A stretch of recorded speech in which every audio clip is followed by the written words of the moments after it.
खबर उत्तर प्रदेश बहराइच से। जिले की कोतवाली नानपारा क्षेत्र के हांडा बसेरी गांव के पास जंगल में एक युवती की सरकटी लाश बरामद हुई। युवती का अर्धनग्न अवस्था में बरामद हुआ था शव। उसके शरीर पर मात्र अंडरगारमेंट से, जबकि उसके शरीर पर अनेकों गंभीर चोटें थीं। सिरविहीन लाश का खुलासा करने पुलिस के लिए चुनौती बना हुआ था। पुलिस अधीक्षक वृद्धा शुक्ला ने बताया कि घटना के खुलासे के लिए कोतवाली नानपारा पुलिस एसओजी और under training CO Aarti Tiwari को लगाया गया। मृतक की पहचान पुलिस के लिए चुनौती बनी हुई थी, लेकिन शव के पैर में बंधे धागे के माध्यम से पुलिस के हाथ अभियुक्तों को गिरबान तक पहुंच गए। पुलिस अधीक्षक वृद्धा शुक्ला ने बताया कि युवती की पहचान थाना रुपया क्षेत्र के ग्राम संकल्प निवासी शिवा के रूप में हुई, जो बचपन से ही अपनी मां की यहाँ रहती थी। उसकी पहचान पड़ोसी गाँव के युवक से हो गई। धीरे धीरे दोनों में प्रेम प्रसंग परवान चढ़ने लगा। परिजनों को जब इसका पता चला तो उन्होंने इसका विरोध शुरू किया, लेकिन दोनों के बीच संबंध बरकरार रहे। इस बीच युवती ने युवक पर शादी करने का दबाव बनाया। उसके बाद प्रेमी युवक ने प्रेमिका को रास्ते से हटाने का षड्यंत्र डाला। उन्होंने बताया कि उस युवक ने अपने दोस्त के साथ मिलकर युवती को सुनसान स्थान पर बुलाकर उसकी गला दबाकर हत्या की,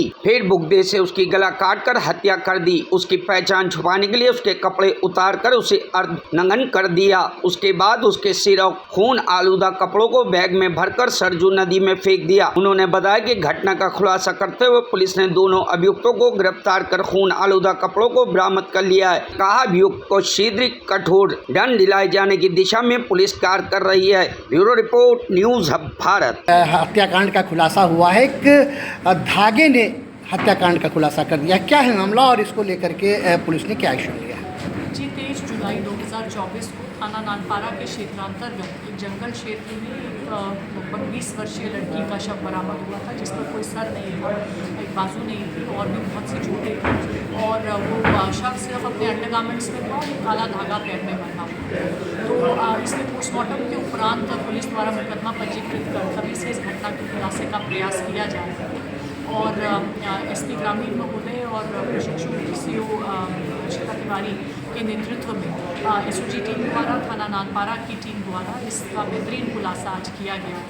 और जो विभिन्न गुमशुदगियाँ अलग अलग थानों में लिखी गई थी, हम उनका परिशीलन कर रहे हैं, जिसमें से एक लड़की के पैर में भी इस तरह का काला धागा बांधा हुआ मिला गया। और फिर जब उनके परिवार को बुला के अंडरगारमेंट्स दिखाए गए तो उनके द्वारा भी संदिग्ध किया गया कि शायद ये उन्हीं की लड़की के कपड़े हैं। उनके घर जाके और कपड़ों के सैंपल्स देखे गए तो उससे भी कुछ मिलान कर। फिर जब जानकारी हुई और विभिन्न प्रकार के टेक्निकल एविडेंसेस, मैनुअल एविडेंसेस पाए गए तो उसमें ये संज्ञान में आया कि ये लड़की मुस्लिम समुदाय की थी और इनका हिंदू समुदाय के लड़के के साथ अपना मेडिकल स्टोर भी चलाता था रुपया में। उसके साथ प्रेम संबंध था और दोनों परिवारों को इसकी जानकारी थी। उनके बीच में काफ़ी इसके संबंध में तनाव पैदा हुआ था। दोनों को संबंध खत्म करने की हिदायत दी गई। हाल ही में लड़की द्वारा लड़के को पुनः कहा जा रहा था शादी करने के लिए, जिसके फलस्वरूप इस लड़के द्वारा अपने एक सहयोगी के साथ लड़की को बहला फुसला कर एक सुनसान स्थान पर बुलाया गया। वहाँ पर पहले गला घोंट कर इसकी हत्या कर दी गई और उसके उपरांत इसके बोगरा के सहयोग से इसके सर को काटा गया, कपड़ों को उतारा गया ताकि शव की शिनाख्त ना हो सके। और इन सभी चीज़ों को आसपास के जंगल क्षेत्र में और पानी में डिस्पोज ऑफ करने की कोशिश की गई। फिर भी जब इन अभियुक्तों को ट्रेस कर लिया गया तो इनसे पूछताछ के दौरान अभियुक्त द्वारा जो पहने हुए कपड़े थे घटना के दौरान वो भी जंगल में छुपा दिए गए थे, जिन पर मृतका का काफ़ी खून लगा हुआ है, उनको भी बरामद कर लिया गया है। आला कतर को बरामद कर लिया गया और इन सभी चीज़ों पे जो ब्लड पाया गया है उसको मृतका के डीएनए से मिलान किया जाएगा।